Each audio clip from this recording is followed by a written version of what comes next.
Saïd, franchement, moi, j'en peux plus de cette église-là. Je suis arrivée au bout de mes T'es en colère là? T'es limites. vraiment en colère Oui, je suis en colère. Je suis arrivée au bout de mes limites, Saïd. J'en peux plus, franchement. Ils ont chamboulé tous mes plans. Franchement, je veux plus retourner dans cette église parce qu'elle est vraiment imparfaite. T'as l'air Et les vraiment gens, fâché, franchement, moi, là. je les aime pas dans cette église, hein. Tu les aimes pas? Non, je les aime plus. Ça y est, c'est fini. Alors, je veux tu plus crois que jamais toi, aller là-bas. franchement, les gens sont parfaits. Tu crois que toi que les chrétiens sont parfaits, toi. Tu crois que toutes les églises sont parfaites. Mais tu peux faire n'importe quelle église, tu peux rencontrer n'importe quel chrétien. On est pécheurs, on vit dans l'imperfection, Fatima. Tu peux faire le tour du monde. Tu crois, Saïd? Mais c'est pas que je crois, c'est la réalité. Bon, bah écoute, moi, je vais me référer à la parole parce que tu sais, pour moi, ce qui fait office de direction dans ma vie, c'est la parole de Dieu. Et il y a un verset où Jésus a dit « Je vous donne un commandement nouveau, aimez-vous les uns les autres comme je vous ai aimé. Vous aussi aimez-vous les uns les autres. À ceux-ci, tous connaîtront que vous êtes mes disciples si vous avez de l'amour les uns pour les autres. » Et ça, c'est dans Jean 13, les versets 34 et 35. C'est vrai que je dois vraiment mettre en pratique ce verset. Tu sais, l'amour, c'est quoi finalement? C'est aimer ses ennemis, c'est aimer les gens qui nous font du mal. Tu sais pourquoi? Parce que Jésus, lui, il a donné sa vie. Et il est l'exemple parfait, Saïd. Tu sais, quand il a souffert pour nous à la croix, il a fait ça aussi pour que nous ayons de l'amour les uns pour les autres. Je pense que Fatima, au départ de notre vie chrétienne, on pense que tout est beau, que tout est rose, que les chrétiens sont parfaits, que les églises sont parfaites aussi. Mais finalement, dans le temps, on réalise une chose, c'est qu'on découvre au fur et à mesure qu'on découvre l'Église, qu'on découvre les chrétiens, on voit qu'il y a des idées qui sont divergentes, il y a des visions qui sont contraires, et il peut y avoir des tensions qui affectent même des gens qui deviennent de plus en plus finalement fragilisés par ça. Mais la réalité aujourd'hui, une des réalités, c'est que nous devons être prêts, tu dois être prête Fatima à la déception. Pourquoi ? Parce que moi-même, je peux te décevoir. Ah bah ça, c'est Comme sûr. toi, Fatima, tu viens de me décevoir par rapport à ta réaction. Mais sache une chose, Fatima, il y en a un qui est parfait. Il y en a un qui a donné sa vie pour nous, c'est le Christ. Lui, il est parfait. Donc, si tu es déçu, tu seras déçu par les gens, mais jamais, jamais par Jésus, Fatima. Ouais, c'est vrai, Saïd. Jésus ne peut pas me décevoir. Puis en plus, quand je vois ce qu'il a fait pour moi, il a été accusé faussement, il a porté mes péchés. Je ne peux que lui faire plaisir. Et tu sais, Saïd, je regrette vraiment d'avoir eu cette attitude. Parce que c'est vrai que finalement, c'est mon orgueil qui en a pris un coup. Parce que finalement, tout ne se passe pas comme moi je veux. Donc, je décide de ne plus aimer ces gens.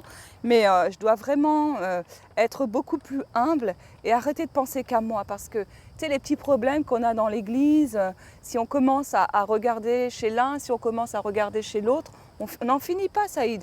Et il faut vraiment que je me remette en question. Il faut vraiment que je me remette en question d'abord dans la prière. Il faut que aussi je m'inspire de la parole de Dieu parce que Jésus a dit « aimez-vous les uns les autres ». Et que j'arrête de regarder la paille qui est dans l'œil de mon voisin. Ah, parfois, ce n'est pas une paille, c'est pire qu'une poutre, c'est carrément, je dirais, toi, un arbre que tu as dans l'œil, hein, parfois. Oh, toi aussi, hein. Non, mais attends. Ce qui est important, Fatima, c'est l'amour. Et nous devons absolument aimer même nos ennemis. Et la parole nous le dit. La Bible, elle dit d'aimer nos ennemis. Et il n'y a que Dieu qui peut nous donner cette capacité véritablement de pouvoir aimer les autres. Et dans le peuple de Dieu, sache que tu auras des ennemis. Il faut te préparer avec ça.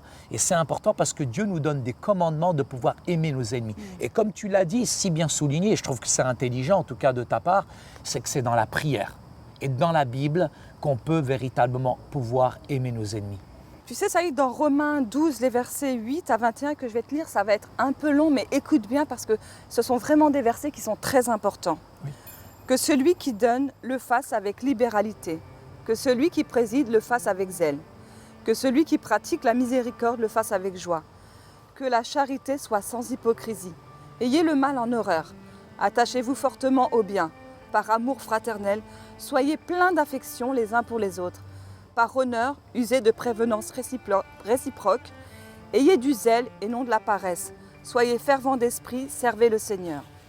Réjouissez-vous en espérance, soyez patients dans l'affliction, persévérez dans la prière, pourvoyez aux besoins des saints, exercez l'hospitalité, bénissez ceux qui vous persécutent, bénissez et ne maudissez pas, réjouissez-vous avec ceux qui se réjouissent, pleurez avec ceux qui pleurent.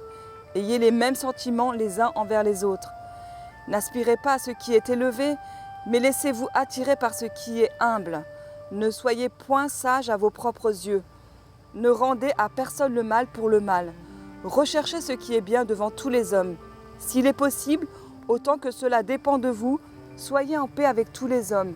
Ne vous vengez point vous-même, bien-aimés, mais laissez agir la colère, car il est écrit « À moi la vengeance, à moi la rétribution, dit le Seigneur. Mais si ton ennemi a faim, donne-lui à manger. S'il a soif, donne-lui à boire. Car en agissant ainsi, ce sont des charbons ardents que tu amasseras sur sa tête. Ne te laisse pas vaincre par le mal, mais surmonte le mal par le bien. » Fatima, je suis impressionné de cette lecture et simplement te dire une chose qui est importante. À aucun moment, on voit dans le texte que là, Jésus nous demande de nous plaindre des autres, de remettre la faute sur les autres, d'accuser les autres. Et je crois que là, tu viens de citer un exemple tellement extraordinaire qui peut être un remède radical pour les chrétiens et pour les églises. Et pour moi. Ce que je vois, et pour toi particulièrement, en tout cas Fatima, tu en as grandement besoin. Ce qui est intéressant dans ce texte, il n'y a aucune accusation vers les autres, aucune accusation qui se tourne vers l'extérieur, mais ça nous ramène plutôt à une réflexion plutôt interne, à l'intérieur, pour pouvoir vivre en harmonie avec ceux qui sont autour de nous, avec les chrétiens puis l'Église. Et je pense que si véritablement nous sommes, je dirais d'une manière pratique, nous mettons ça, je dirais d'une manière extraordinaire dans les mains de n'importe quel chrétien, ça peut être une véritable révolution aujourd'hui. Ça peut être une révolution, mais tu sais, Saïd, quand j'ai lu le texte, il est dit dans le texte « Aussi longtemps que cela dépend de vous, soyez en paix avec tous ».